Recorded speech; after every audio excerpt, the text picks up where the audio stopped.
these were like the first core group of friends that I ever lost. And we like, everything was cool, but it was just like my coming out process just happened to be a little bit too much for them to where they felt as though that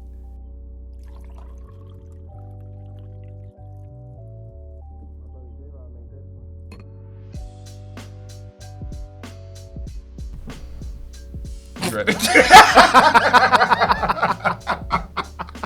You starting already? I ain't even do nothing. I ain't even do shit. I just got here. All right. Oh, it's going to be a good episode.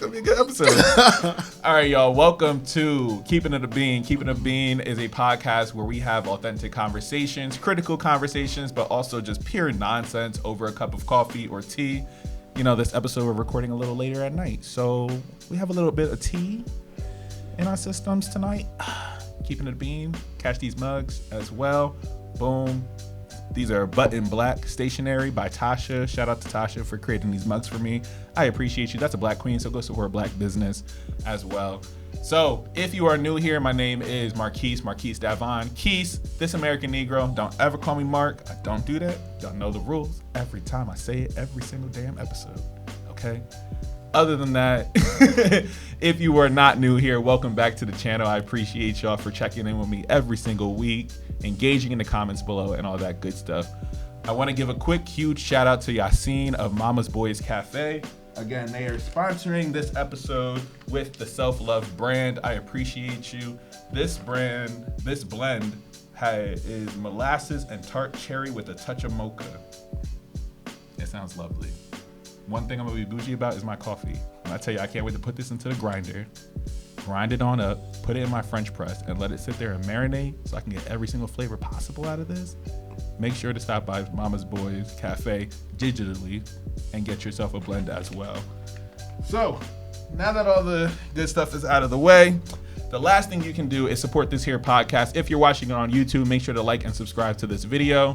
Make sure to leave a comment. Please keep engaging because them niggas in the Twitter, not Twitter streets, in the YouTube streets, y'all niggas are mean. I posted one thing about Lil Nas X and all everybody's just like, oh, that nigga must be gay. Oh, this nigga this. Oh, this nigga this. Oh, da, da, da. And I said, y'all are mean. All right, it wasn't that deep. I was just saying, expand your ideas of what masculinity can look like. You live a longer life and you won't die alone. You're welcome. That's all. They got mean in the comments. I wasn't ready for it. They did. I said, what is we doing? I wasn't even responding. I said, YouTube's a different beast. I ain't used to it yet. But you can like and subscribe there. So please make sure that you do that as well. If you are listening to this through audio, though, feel free to leave a rate and review. Answer the question on Spotify. If you're on Apple Podcasts, make sure to also leave a review down there. This helps me show up on different platforms, but also playlists potentially. And make sure to tell a friend, to tell a friend, to tell a friend, to tell a friend. Also, shout out to Damian Eastwood, good brother. Thank you so much for becoming a patron. You are now doing a $2 subscription to my Patreon. So you can go to patreon.com/marquisedavon. That's MarquiseDavon. There you will be getting some exclusive content. I have been recording. And by the time this episode comes out, you may see a bit of a vlog style format from me. We're going to be breaking it down as I get used to living alone and finding my new apartment and reconstructing my life. And I'm going to take you on a journey with me as I make this journey to 29. So we out here. Thank you so much. There you'll get exclusive content and you'll also get exclusive announcements and early releases as well before it gets out to the public. So I do appreciate everybody who tunes in and subscribes to the show. There we go. I am done. I swear that should be taking 3 fucking minutes to get through and let the people know what to do, and you got to remind them and all that. But without further ado, I am joined by the biggest bird that I know, one of the most petty but considerate humans that I know. Nigga is funny on the timeline just because he be saying some shit. Sean. Yeah. Mr. Petty. Yeah. Welcome to the podcast. Yeah.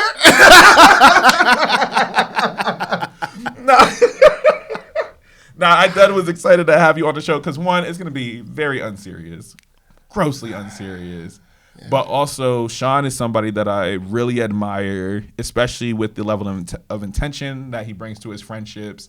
But then also the way that he is also so great at curating and inviting people in. So though this man is a menace, this man is a bird, he's a very nice human being.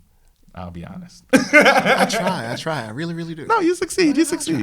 But before we get into everything and all of that, can you tell the audience who you are? Give yourself your own personal introduction. I just be out here. I'm Sean Eric, the most nigginest nigga to ever nig.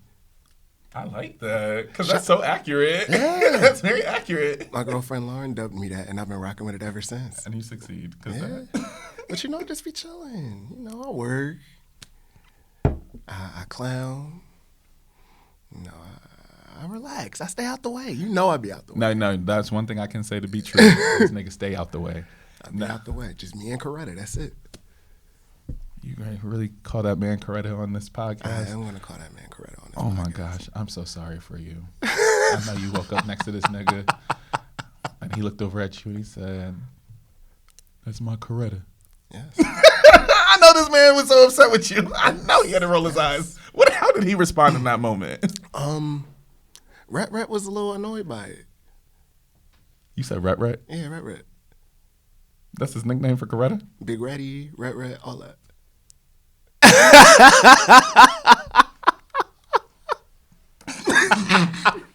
You know what? You made a choice to partner this man. A choice was made in this moment. You said Ret, Big Reddy, Little Ret. Yeah. Oh no, we're fully committing to it now. Like it's a thing. I'm actually here for it.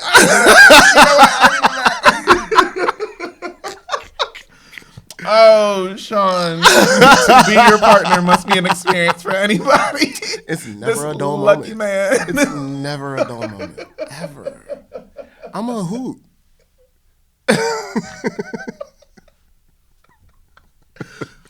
Oh, man, it's going to be a good time. It's going to be a good time. Well, if you had any need no introduction, this is shit Sean said. This is his whole segment, his whole episode. You see what I did there? Shit Sean said on Twitter. Come on. Shit Sean did on Instagram. Wow. Because you visualize it. You see the vision. Because we see what you're doing. You see the vision. You are the visuals, baby. You're welcome. All right. Now that we got that out of the way, we are going to hop right into this. So y'all already know when we start off this show, besides the nonsense and the tomfoolery, because y'all really get to see like the different parts of people in my life who kind of shape who I am, and I get to interact with them. And this is much more looser version of me, right? So this is a really good human right here.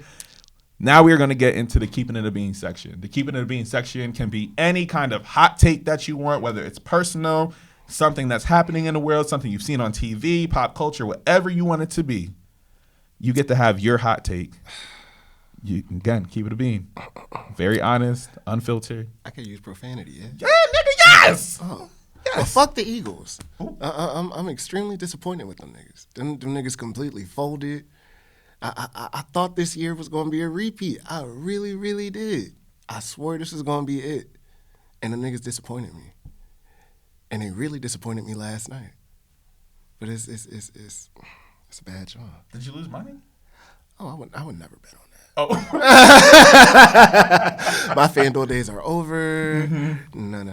He said, I don't do that. It was I'm disappointed. But the only solace that I found in all of this, Dallas went home first. Y'all know I don't interact with sports, so I don't know shit he's talking about, but I know those are the Cowboys, right? We gonna fix that. No, y'all gotta fix shit for me. I'll sit there. I'll watch my TV. We're gonna watch a game or two next season. Next season? Next season. I mean, I'm going to the Usher concert. I'll be there for that. I'm sorry. I don't mean to disrespect y'all. I swear. I'm here for a good Super Bowl performance. That's terrible. That's terrible. Okay, I boycotted them niggas enough. Okay. I go there for the entertainment. Rock Nation got me covered.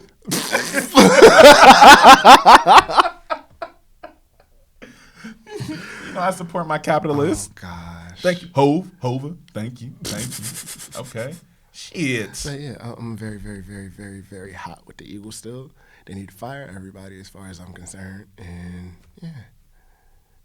I'm very toned down because last night I was like furious. Oh, okay. I didn't have some time to like, sleep on it, let it marinate, process.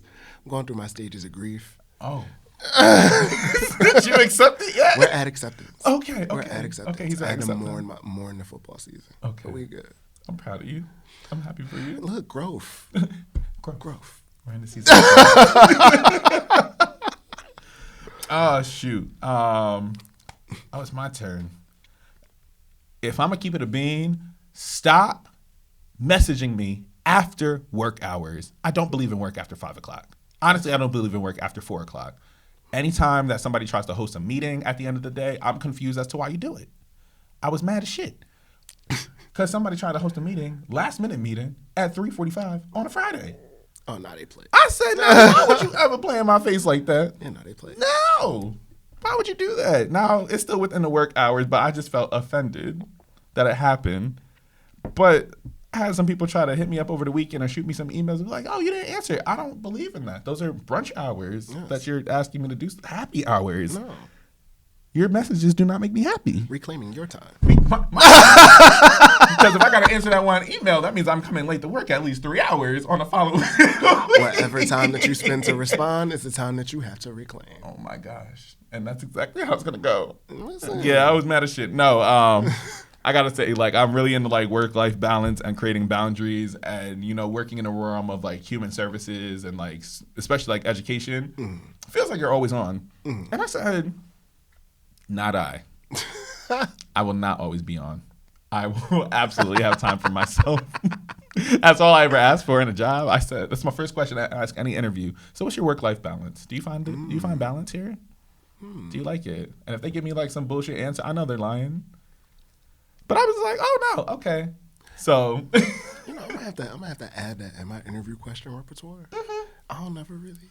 Oh yeah. I ask about a work-life balance.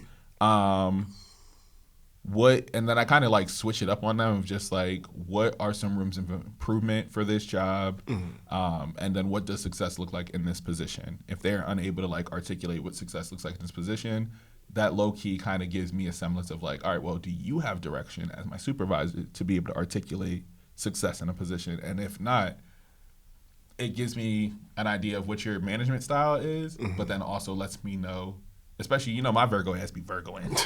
I'd be like, I need concretes. I need concretes. And so I'll really sit there and just be like, okay, if I don't know what this looks like, I don't know how to strategically like place my goals or know what my day-to-day should look like to understand what I'm working for. I love a hands-off boss, but I love a hands-off boss who gives direction. That's if there's hands-off and no direction, it's a little ambivalent. It's not for me. I don't like it because then I feel like I'm just trying to like throw paint at the wall and hopefully something sticks. So that's my hot take. Don't email me after 5 o'clock. You know what? Hoes. Yeah. I'm here for that. I'm mad as shit. I'm here for that. Thank you. Yeah. I try. You ate that. Thank you. We said, what's 4 + 4? 8. I was an English teacher. I know some math. Anyways, I'm sorry. Alrighty. So, we ready for this conversation? Quick commercial break. All right. So, welcome back. We just got done with the Keepin It a Bean section. We are now moving into let's steep into the conversation. You get it because you steep your coffee and then you just let it, marinate and all that good stuff. Yeah. So we just get to sit in this conversation. Right. Thank you. You ate that. Thank you. You're eating. Okay. Because you said what? No crumbs. Thank you. Nah.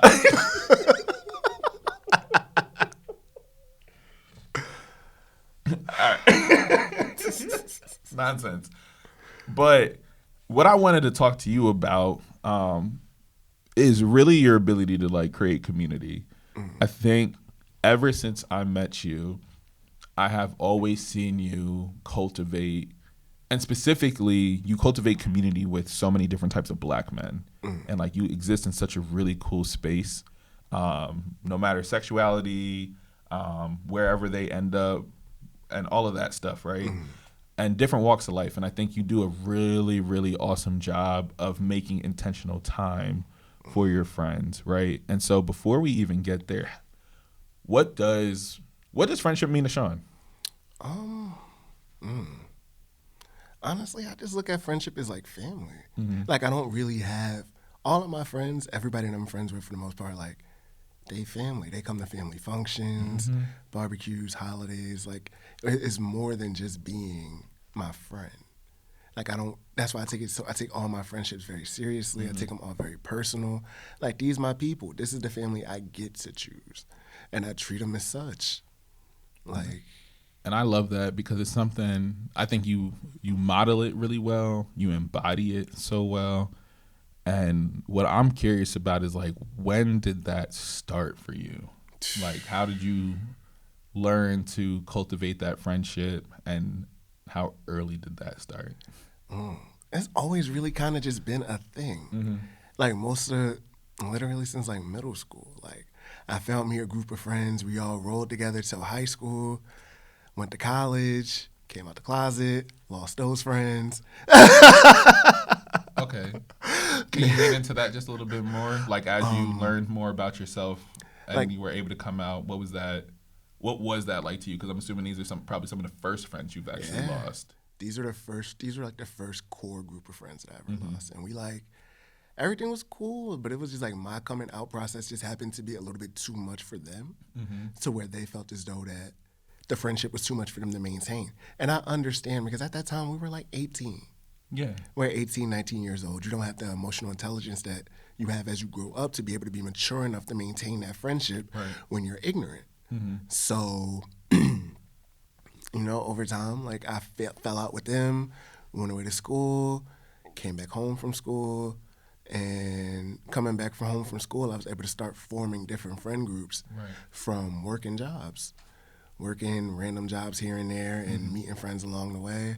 I have friends that I made when I worked at Target 14 years ago. You were a Target person. That was your dad? Throwback, 18, 19. Oh, my God. I see it, though. I was working there, and from being there, I was able to start making, like, my core group of, I don't want to say, like, I guess my straight friends. I guess I'll say that. I was trying to find a better way to say it, but they're the good ones. Like my straight friends, they branch from friendships I made there. I've been friends with all of them for all my adulthood. Right. And then it's just like working to become friends with people in queer spaces. It's unique the way I form queer friendships, because like friendships with queer Black men, I grew up in the suburbs and grew up in the city. Yeah. And a lot of the kids that were like in the city, like they went to school together, so you weren't the only queer kid that you knew. Right. And me growing up in the suburbs, I think it was only like one queer person that was out in school. Oh, wow. So I didn't come out till college. A few of the other people didn't come out till college, but it was only one out gay person in school. So I had to maneuver and move in these spaces differently. Like I jumped on Twitter and started making friends back in like 2010. I have friends that I made on Twitter in 2010 that I still hang out with these today. Yeah. But it's just like we became cool from there, and that was how I started to maneuver and find my way in queer spaces. And listen, social media has done a lot. Yeah. Like I've made friends, I've made lovers just from being on socials, but being in those spaces was how I was able to start cultivating queer friendships. Like, my friend Rodney. Yeah. Me and Rodney have been friends since I was like 21. Wow. 22. Yeah. But we met because of Twitter. That is, because I think there's always like a space and time where, and what I love about what you shared is like there's a journey of becoming more of your most authentic self, more of a space where you're acknowledging and accepting who you are. But in that acceptance, it also comes with loss. And sometimes that loss can look like readjustment as well for people, and giving them that grace to be able to like learn who you are today, or they make the active choice not to learn, right?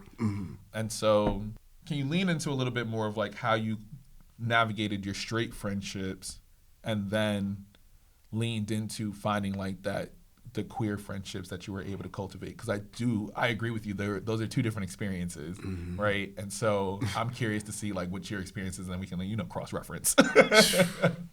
Hell, me and my straight friends, like it started. I met my friend Chesney back at Target, and like the ironic part is, majority of my straight friends that I hang out with now, we all went to high school together, but we're not friends in school. Oh, that's fascinating. Like my friend Chesney, we rode the bus together every day. Yeah. All throughout high school. I actually did not like him because he would be very loud first thing in the morning. So it's just funny for us to... Y'all know how we feel about morning people on this show. So it's just funny for us to end up being friends in adulthood. I've been friends with him since I was 19, and I'll be 32 in March. Wow. So I've been friends with him my whole adulthood. And from my friendship with him, it expanded to meeting other friends that he's had since high school that we just became cool with. I was on one of my friends that I met through him at 19. I was in his wedding last summer. Oh, that's sweet. So it's just one of those things where it's like you just build these friendships, and through them I meet more people, and I've been able to meet people in adulthood where my sexuality isn't a thing. They just treat me as a man. Yeah. There's no need to try and have it be like, oh, like, well, Sean is queer, so we need to treat him different or anything like that. No. And like, as they bring me into spaces with people, it's certain things that I don't tolerate. Like I hug my friends. Yeah. Queer, straight, it doesn't matter. I'm gonna hug you. I want to show you that I love you in that way. And when I become friends with straight people, they have to, like, for me, it's like, if we're gonna be friends, like we're going to be able to communicate and talk and emote and show affection to each other. Yeah. It doesn't have to be like this weirdness that they try and propagate and like the toxic masculinity and all that stuff. It doesn't have to be that. Right. And I don't allow it. Right. So like my friends, like they've come a long way with things that they are comfortable with or weren't comfortable with, and I try to break them out of adhering to like society and all of the things that people say. Like my friends can't say pause in front of me. Yeah. That's not okay. And let them know. It's not okay. Right. And it's just like we like talk, and it's something. Nah, I think that's like wonderful too, because it's interesting. Like in my adult life, watching straight friends navigate intimacy with each other, with me, with anybody, and the idea of sometimes they just need permission, right? Yeah. Because they're not used to it. Because it's something that everybody craves. It's just like, no, you need people, right? I need people. Your couch can't teach you how to Dougie. But I think it's so real is because I realize I have intergenerational friends. Right. And so I realize so many older men struggle with this idea of intimacy at times because they're just like, well, I'm not used to being a hugger, but I said, I'm going to hug you. I'm going to wait till you're comfortable, but I'm going to hug you. Like, that's how it goes. And sometimes they're just like, I didn't realize this was something that I needed. And it's something that I craved, but something society had always told them it was wrong. Yeah. People have messaged that this was wrong. You should not hug your homies and all that kind of stuff. But I'm a hugging ass nigga. Like I hug. 7 seconds, because it releases your endorphins too, if you didn't know. So 7 seconds is the perfect time to hug somebody. It releases it and makes them feel happy, and it kind of like relaxes their body. Fun fact. But I had noticed like there's a level of permission and comfortability that comes with that. But your standard, something I also heard you talking about, for any friendships requires emotional intelligence, requires openness, requires accountability and conversation, right? And when was the first time you were able to like articulate that? Because I think that sets a precedent for how you're able to move forward in any friendship that you have. Do you remember like that one moment that it happened? Not the exact moment, but it was roughly around like that time when I was coming into who I am and no longer hiding who I was from the world. When I actually came into that, it was I needed to make sure that I taught people how to handle me in this new space. Yeah. So it was just figuring that out. Can you talk more about that? Like teaching people how to handle the person you've become? Because What did that look like? I think that started with like family. Because like the way I came out was so unorthodox. Yeah. I just came home with my ex at a family barbecue and just was like, hey.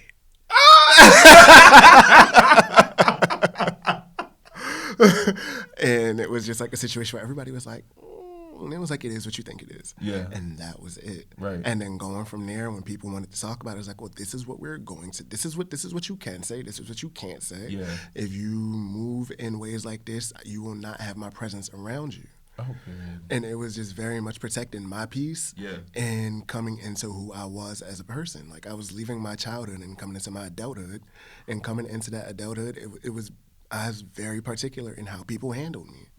Like you will treat me this way, you will not treat me this way, and this is how we move. And if you treat me the way that I need you to treat me, then I will be around. But if not, then I won't be. I have family that I have not talked to since I was 19. Because of the fact that the way that they handled me, I did not appreciate. And I'm very much a person where how you treat me is something I can't budge on. We can't come back and revisit it later. The moment that you show me like you are not going to respect me and move in the way that I need you to move, that's it. Because I'm not going to open myself back up to be hurt again. Right. Thank you for sharing that. Because I think it's something that so many people struggle with. One, you spoke about boundaries, but you also are like, yeah, you are not going to be able to treat me how the rest of the world and strangers have potential to treat me, right? Especially because I know you. And I think that is so difficult for some people to really articulate, especially if they're just like, well, I really don't agree with your lifestyle. It's not a lifestyle. That's your roommate, bitch. Shut up. No. I kiss him in the mouth. Wow, you and your husband are still in separate rooms. Fuck.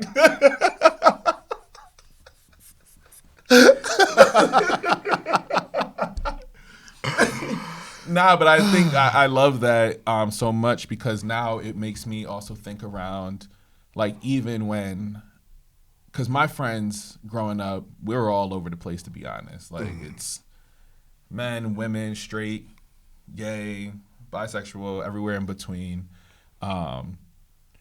But it was always like a space of like showing up. And when a person decided they wanted to talk about it, they talked about it. Like I didn't say anything to my friends until I got to college, right? And I was always, I'm focused on school, focused on my academics, I'm focused on work, Just like Marquise, who you dating? I'm not. See, you ate that. Because I did something else. I dated white women. Oh my gosh. White women are the gateway to homosexuality. They are. Okay. You're right there. And was she uglier than you? Yes. Yeah. Okay. All right. So here, real quick. So boom, there's a theory I got going on, and you proven the theory. So if you might be a little homosexual, you might be a little. You look at sweetness to you. You're gonna date You're gonna date down, because when you date down, nobody's gonna question, because she's gonna. Oh, this sounds so bad. It's because it's kind of like on their self-worth a little bit of just like, no, I need to keep up this aesthetic. And it was, sometimes they play into it and like, oh no, that's my beard. More times than not. And so, but it's fascinating because I'm convinced like they are absolutely the gateway into your queerness. Yes. Wow.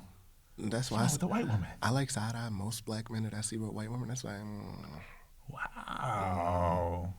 Yeah. The one time, this is just a random aside, I was walking and this one black dude made eye contact with me, and he was with this white woman. And mind you, I was minding my business, but it was like first thing in the morning, and my coffee didn't fully kick in, so I looked like, I look mean in the morning. I grunt like, why are you looking at me? Don't look at me. No, but I looked, and he looked at me, and he felt the need to make eye contact, and then he looked down like as if I was judging him. I don't give a fuck about that white woman next to him, but he made a whole thing out of it, and I was irked because I said, bro, I don't care. Love who you love, but don't make it your whole personality. That's all I ask, okay? And that typically is the case. And they make it a personality. Those interracial TikToks are the ones that be killing me, and not softly.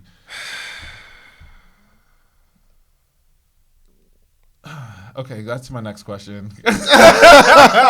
So, the white women, don't ever go back. Listen. He said it was an era. It was a time. It was an era. No, but something that I think about as as I was going through it and like cultivating some of my close friendships, and I recognized like also me presenting as masculine, so people aren't immediately going to be like gay. Right. And I'm not beating the allegations anytime soon. Honestly, my student said, "Mr. Richards, you a DL straight?" I said, "Bitch, why would you ever do that? That was too loud."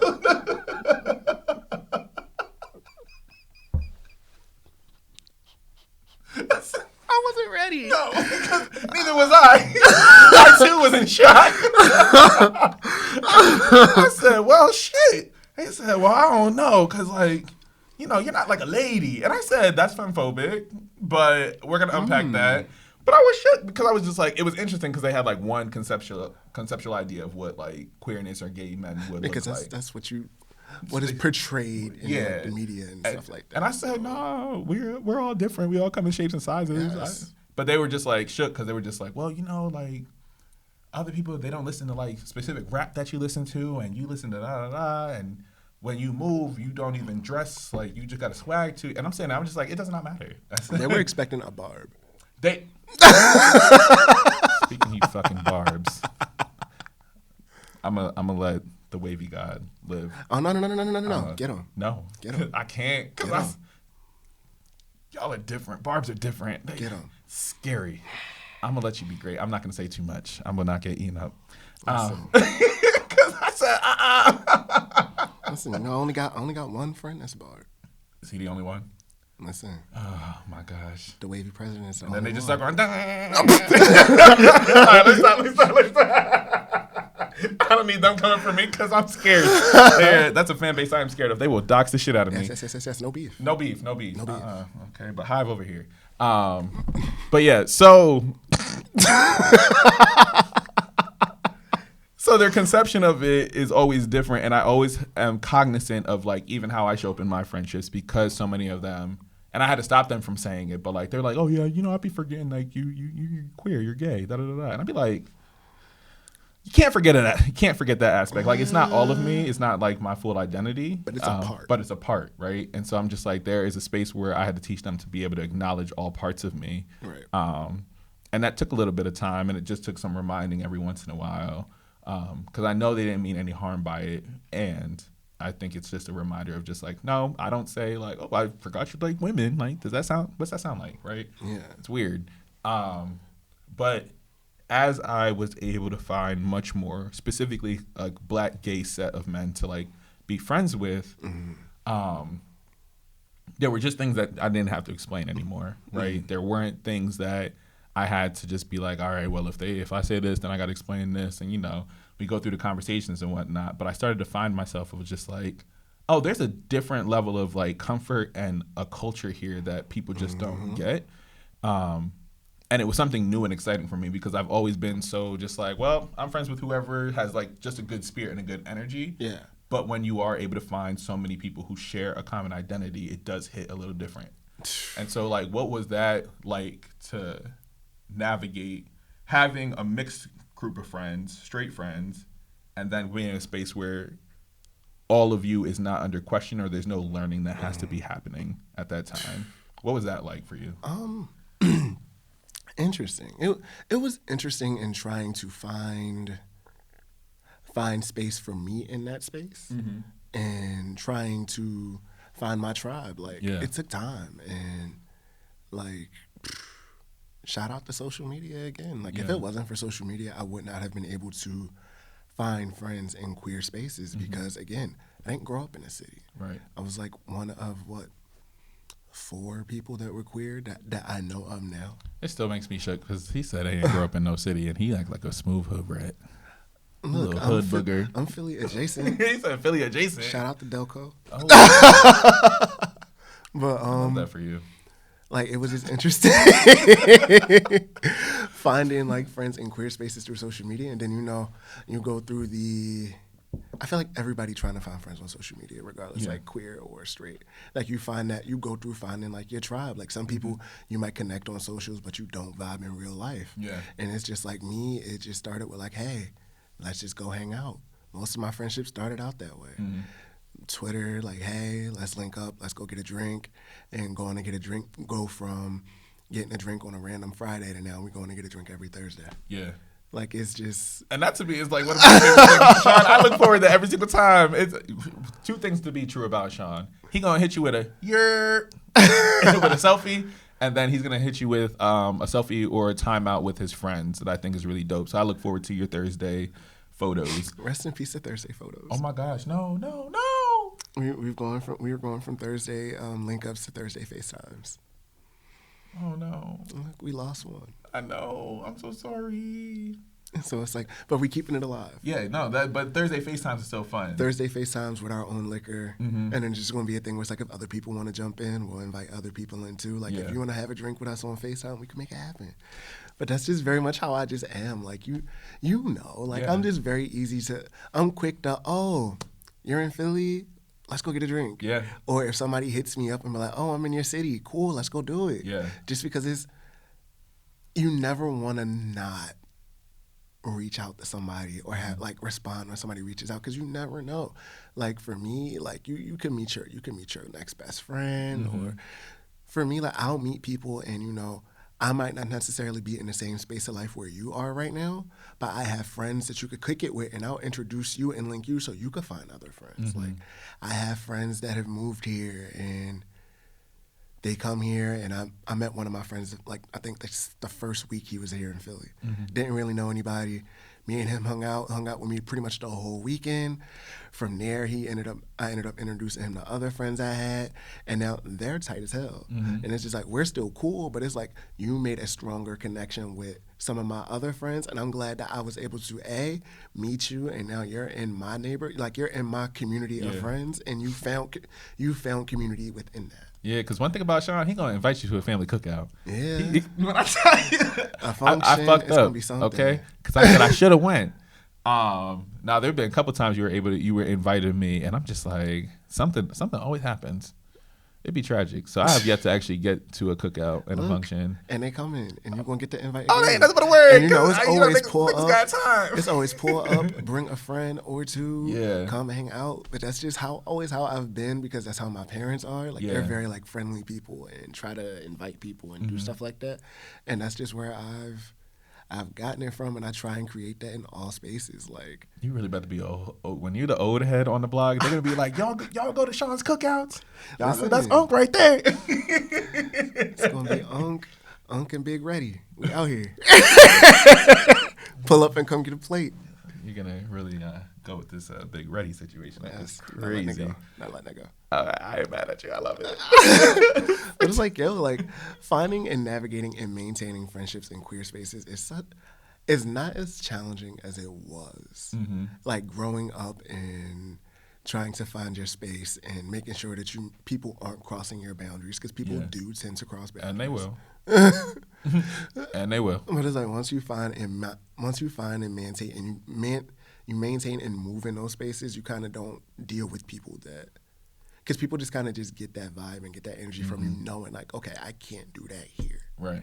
And it's like people know like, come chill or don't come at all. Yeah. Don't be in my space with BS. Just come willing to chill, vibe, have a good time. And people get it. People want to be a part of it whenever they choose to, and that's it. Like, I'm super friendly. I'm super open. I want to be around people. I'm a people person. Nah, that's a fact. Like, my one friend, we met in April, and you would have never known that we met in April of last year, just by the way that the Barb? Yes. Oh. Just by the way that we like communicate with each other and talk and hang out. We met in April, off a DM saying, "Hey, we should link up and go do something. Let's go get a drink." Yeah.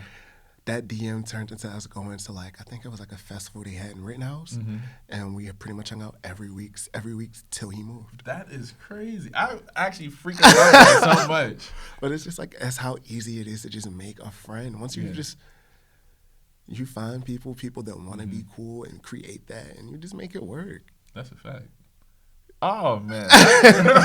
No, because it makes me smile because as I listen to you talk, and then for you to even take it back to how your parents were, and that's how you turned into, but then you also extend that to so many people. I feel like we're in a world right now, especially let social media tell it, everybody's a bitch.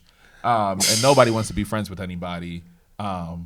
But I think that is the beauty of human connection. Mm-hmm. And you do a really good way. You have a really strong way of building a connection that starts out online, but you are able to translate that into such a real life thing. Mm-hmm. But I think it's also a beautiful thing because people just get to, it's almost like, I feel like you also give people permission to simply be. Yeah. And because of that, you are able to develop a space where not only is there reciprocity, but there's also a level of authenticity that is required in your friendship as well, or at least a level of self-awareness that's required in your friendships.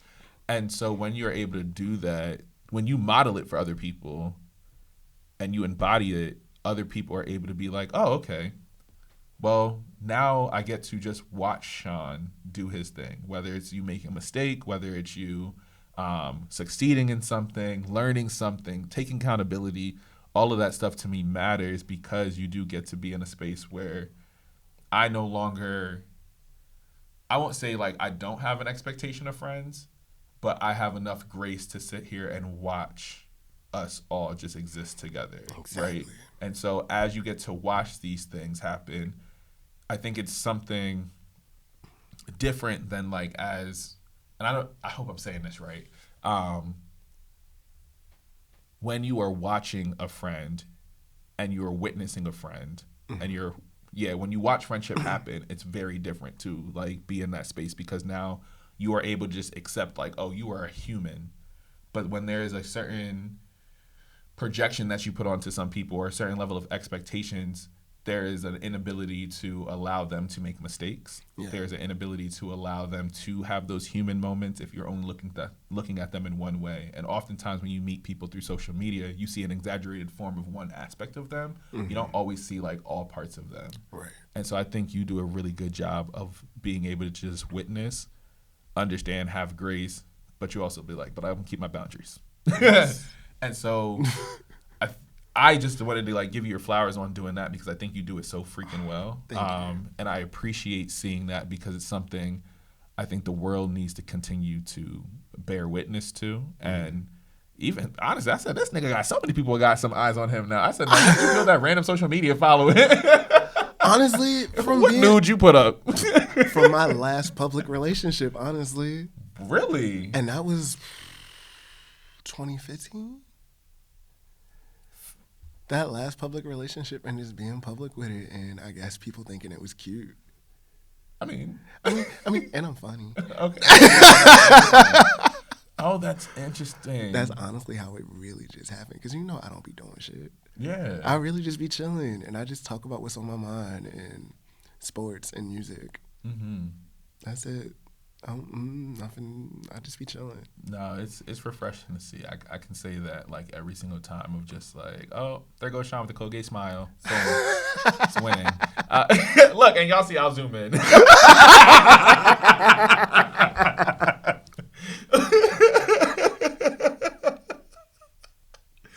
Nah, but it's such a sweet thing, and so like for. Nigga's gone. Nigga's gone. Gone. Gone right now. Oh shit. Nah, cause I just appreciate you more and more. Like every single time I see you tweet, any single time I see you post up a story or see you with your people and stuff together. What? And I think this is my last question for you. Second to last question. What advice do you have for some people who are trying to make adult friendships? Because so many people are just like, adult friendships are hard. And to me, I'm just like, damn. They're really not, though. I know. In my opinion, I don't think they are. But there are so many people who have expressed, even when they see how I interact with my friends, they're just like, yo, Marquise, like, you have such a strong brotherhood. You love on your friends. You go out of your way to see them. And that's important, especially because we're all in different places now. And so we try to make it. I think we've done like every other month in the last couple of months, being able to, we are either New York or DC, getting y'all niggas to Philly next. But just being able to like link up in different capacities, right? And so what has making adult friends been like for you, and what advice do you have for people? Honestly, it's easy. Like for me, excuse me, I guess it's just because burping in my mic like that. That's why I backed up. Okay, all right, he's a lady. Lo siento. But it's always making friends has always been something that's easy for me, just because it's like I've always just been able to meet people where they are, and I just want you to be you, and always be you whenever we are sharing space. It's never. I don't want you to try and front or do anything like that because I'm never going to do that. Right. I show up as me everywhere, at work, at home, online, with my grandmama. I'm gonna always be my authentic self, and for me, like when you have friends that do the same, or you show people that like you can always show up as you, it's so much easier to just bond and relate to people. And it's just like, yeah, like for real, it really just be easy to bond and connect with people just because I show up as me, and I guess me being me makes people feel comfortable. Yeah. And I think that people realize the more that they just show up as them and as their authentic self, it's just people become more comfortable around you. They be themselves around you, and then you could just easily make friends. Yeah. Like I make friends at every job I work at. Yeah. I make friends online. I make friends when my friends introduce me to their friends. Yeah. Like I show up as me, and people fuck with it, and I put that back out, and I fuck with people. Yeah. Like hell, you took me to a barbecue maybe like a year and a half ago, like 2 years ago, I think. I did? Yes. Which one I take you to? I think you took me to like your friend's house or something like that. But I like ended up following like 3 of those people that night, and we still interact on socials today. Wait, I love that. I'm trying to remember. I said, now what cookout is this? Like if somebody sees a picture, oh, you look good. Like there's little stuff, but it's like you still keep those connections. Yeah. And it's so easy to make connections with people and befriend people. It's a thing. Oh, man. People make it so much harder than what it is. If you just show up as yourself, your authentic and true self, people fuck with it. As long as your authentic and true self isn't like a terrible person. Like Don't be a dick. Like as long as you show up as like a honest and a good person, whatever good looks like to you, as long as you show up as that, you're gonna find somebody to fuck with it. Yeah. That ain't nothing but a word. Sean, I gotta say, like, that I appreciate you coming on here. One, being honest, telling your story, providing just some good ass laughter. I don't think y'all realize. I think Sean is one of the funniest fucking people I've ever met in my life. But every interaction that I've had with you since we met has been like super dope. One of my favorite memories with you is definitely last year. Was it is it 2 years ago now? When Renaissance come out? Renaissance. That was last year. That was last year? Renaissance came out last year. No, it was last 2 year. years That was 2 years ago. Jesus Christ. Oh. Damn. Yeah, that's a while ago. Okay. But we were in the bar, and it was just the two of us, and then 2 random women showed up. But we were blasting Renaissance. Yes.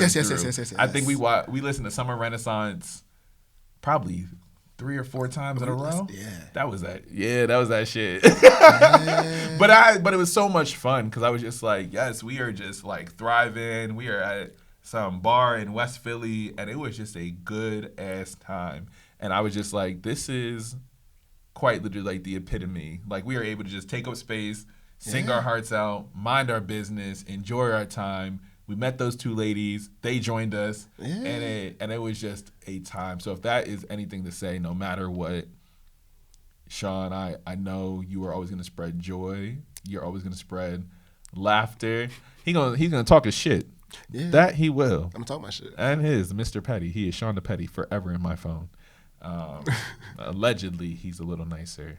Listen, I'm changing. Okay, he's changing. He's in work in progress. Yes. No, but he's a wonderful work in progress. So thank you for joining me for this. You're always welcome back. Oh, you'll definitely be back. Oh, yeah. We got some fun stuff coming up in February in terms of just like switching up the content just a little bit. You know, you'll still get your sit down interviews, but we're gonna have a little bit more fun. You know, getting drunk on camera. Oh, I have time. Oh, say less than word. But Sean, let the people know where they can find you. If you want them to find you, if not. Oh no, find me. Again on Twitter it is shxtseandid with an X where the I is in shit. There we go. And it's the same on Instagram, shxtseandid on Instagram. And yeah, I mean, I do listen to a lot of music. If you want to follow me on Apple Music, it's shxtseandid. I love this. Yeah. Shxtseandid, shxtseandid, shxtseandid. It's a thing. Hear no evil, see no evil, do no evil. I know that wasn't like the speak no evil shit, like, but switch it up a little bit. You see how my brain works. Big brain. Now, thank you for coming on. And last but not least, shout out to Julian, good brother. He is behind the camera. You want to come on camera real quick? You want to see him? You see his hand right there? Yeah. I also like super appreciate you for coming through and really just say, bro, if I can help in any way, like I believe in what you're doing. And that to me just means a lot. I always tell people, like, especially who joined me on my podcasting journey and in this space of just like, when you believe in something, I was like, I don't have much to give right now.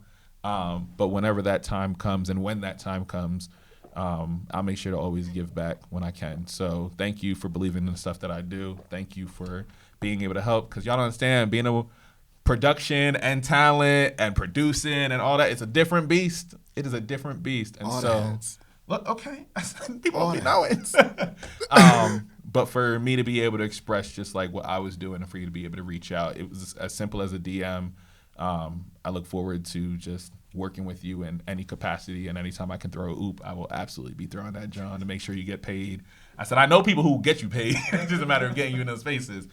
So just this is my way of just saying thank you as well. So welcome aboard.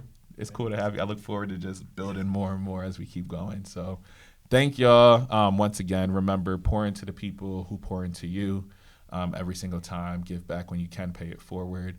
My name is Marquise Davon across all social media. You'll find me in the Twitter streets saying good morning to niggas and niggas only. You already know how we start the day. You can also see me on the Heavy is the Crown podcast, which is a Bel Air recap podcast that I do with my boy Skip from BK. So please make sure that you tune in and listen there. Remember, the best way to help me is to tell a friend, to tell a friend, to tell a friend. Leave a rate and review on this here podcast. Like and subscribe if you are watching on YouTube. If you want to monetarily support me as well, invest in this black business. Like I said, y'all go with your Netflix account. Shop on my Patreon. Like I said, by the time this video comes out, there should be a vlog out as well. Okay? So, thank y'all for joining me for another week. I appreciate y'all. Thank y'all. I will see you next week. Peace. Yeah, you did that, friend. And we got some good time. Oh, man.